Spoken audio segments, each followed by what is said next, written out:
செயல்கூடும்.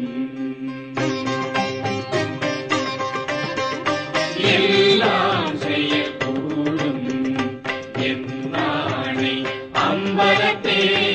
எல்லாம் செயல்கூடும் என்னானை அம்பலத்தே. அருட்பெரும் ஜோதி அருட்பெரும் ஜோதி தனிப்பெரும் கருணை அருட்பெரும் ஜோதி. ஆன்மநேய சகோதர சகோதரிகள் அனைவருக்கும் என்னுடைய ஆன்மநேய வந்தனங்களை முதற்கண் தெரிவித்துக் கொள்கிறேன். இன்னைக்கு சத்விச்சாரத்தில் விழித்திரு என்ற பதத்திற்கு விளக்கம் காண்போம். பசித்திரு பார்த்துட்டோம், தனித்திரு பார்த்துட்டோம். இன்னைக்கு விழித்திரு என்பதற்கு விளக்கம் பார்ப்போம். விழித்திரு அப்படின்றது தூங்காமல் விழித்து கொண்டிருப்பது என்பது மட்டுமல்ல, விழிப்புணர்வுடன் இருப்பது என்று அர்த்தம். இப்போது தூக்கம் ஒரு நாளைக்கு 1 மணி நேரமே தூங்குபவன் 1000 ஆண்டு காலம் உயிர் வாழ்வான் அப்படின்னு சொல்கிறார் வள்ளல் பெருமானார். அப்போது தூக்கம் என்பது குட்டி மரணம், மரணம் என்பது நெடும் தூக்கம். அதனால தான் நம்ம தூங்கிறத ஒரு குட்டி மரணமாக எடுத்துக்கணும். ஏன்னா அந்த நேரத்தில் நம்முடைய விழிப்புணர்ச்சி கான்ஷியஸ்னஸ் ஒர்க் ஆகிறதில்ல. அதனால் தூங்கும்போது நம்ம சுற்றி என்ன நடக்குதுன்னு நமக்கு அறிந்து கொள்ள முடியாது. அதனால் தூங்காமல் விழிப்புணர்வோடு இருக்கிறது அப்படின்னா என்ன அர்த்தம்னா, நீங்கள் தூங்காமல் டீ குடிச்சிட்டு அதுக்கப்புறமா சினிமா பார்த்துக்கிட்டு உலகியல் சிந்தனையில் இருந்துக்கிட்டு இருக்கும்போது உங்களுக்கு எந்த விதமான ஆன்ம லாபமும் கிடைக்காது. தூங்காமல் இருக்கிறதுனால ஆரோக்கியமும் கெடும். ஆனால் விழிப்புணர்வோடு இருத்தல் அப்படின்றது தூங்காமல் இருக்கணும். அதே சமயத்தில் உலகியல் சிந்தனையில் இல்லாமல் இறை சிந்தனையில் அருளியல் வாழ்க்கையை பற்றி தான் நினைச்சிட்டு இருக்கணும். இறை சிந்தனையோடு நம்ம விழித்திருக்கும்போது, தூங்காமல் இருக்கும்போது நமக்கு உடலில் சக்தி என்பது கூடுகிறது, ஆயுள் காலம் நீளுகிறது. ஆனால் நாம் விழித்து கொண்டிருந்து தூங்காமல் இருக்கிறோம் என்று தூக்கம் வராமல் இருக்க வேண்டும் என்பதற்காக நாம் என்ன செய்கிறோம்னா உலகியல் சிந்தனையில் இருக்கிறோம். அதுக்கப்புறமா எல்லா விதமான கவலைகளையும் அந்த நேரத்தில் ஆலோசனை பண்ணுறோம், கவலைப்படுறோம். அதுக்கப்புறமா தொடர்ந்து ஏதாவது ஒரு வழியில் படம் பார்க்கறது, இல்லைன்னா உலகியல் விஷயங்களை பேசிக்கிட்டு இருக்கிறது, நண்பர்களோட ஃபோனில் உறவினர்களோட பேசுறது, இதெல்லாமே என்னன்னா நீங்கள் அந்த மாதிரி தூக்கம் இல்லாமல் இதெல்லாம் உலகியல் விஷயத்தை பண்ணும்போது உங்களுடைய உடம்பில் சக்தி குறையும், சக்தி குறையும், உடம்பு ஆரோக்கியத்தை இழக்கும். அதனால் தூங்காமல் இருந்து எந்த ஒரு லாபமும் கிடைக்காது. ஆகவே நம்ம தூங்காமல் இருக்கணும்னா இயற்கையாக அந்த தூக்கம் என்பது நமக்கு ஒழிய வேண்டும். கொஞ்சம் கொஞ்சமாக தான் குறைக்கணும். ஒரு நாளைக்கு 6 மணி நேரம் தூங்குறீங்கன்னா நீங்கள் கொஞ்சம் கொஞ்சமாக அந்த தூங்குகின்ற நேரத்தை குறைச்சிக்கிட்டு விழித்து கொண்டிருக்கின்ற நேரத்தை அதிகப்படுத்திக்கணும். விழித்து கொண்டிருப்பது என்றால் விழிப்புணர்வோடு இருத்தல்.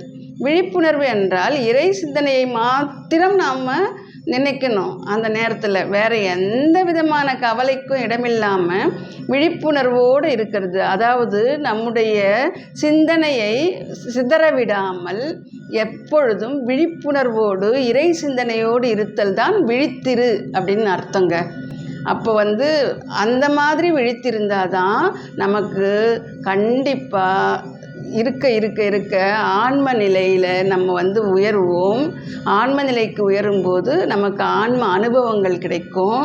அதுக்கப்புறமா தூக்கம் தொலைத்தான் என்று ஊதூது சங்கே, துன்பம் தொலைந்ததென்று ஊதூது சங்கேன்னு சொல்லுவார் பெருமானார். ஏன் அப்படின்னாக்கா, தூக்கத்தை தொலைச்சிட்டோம்னா தான் நம்ம வந்து எந்த நேரமும் விழிப்புணர்வோடு இருப்போம்.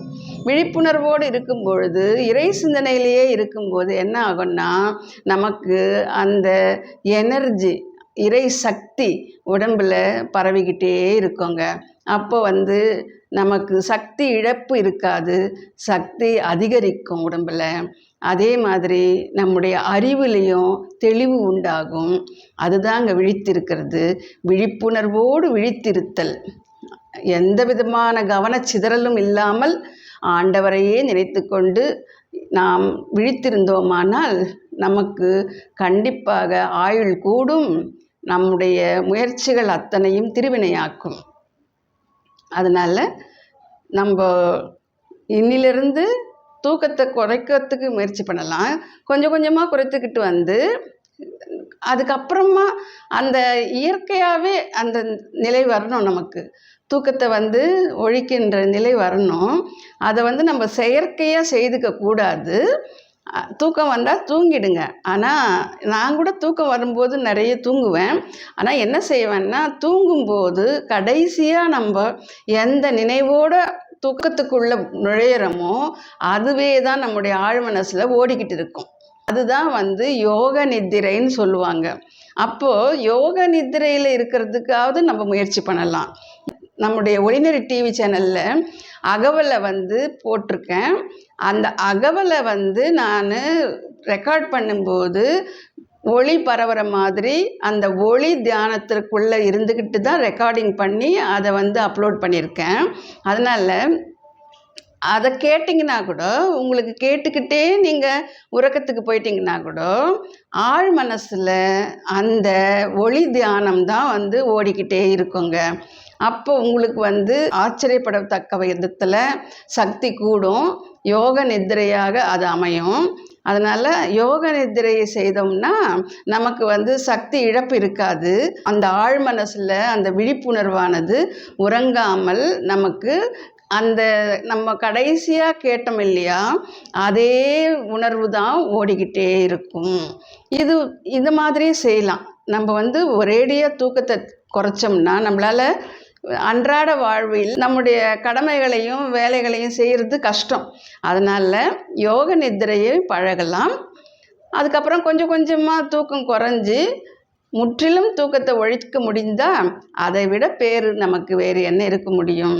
ஆகவே கொஞ்சம் கொஞ்சமாக நீங்கள் அந்த தத்துவத்தை அடக்கி தூக்கத்தை ஒழிக்கிறதுக்கு முயற்சி பண்ணணும்.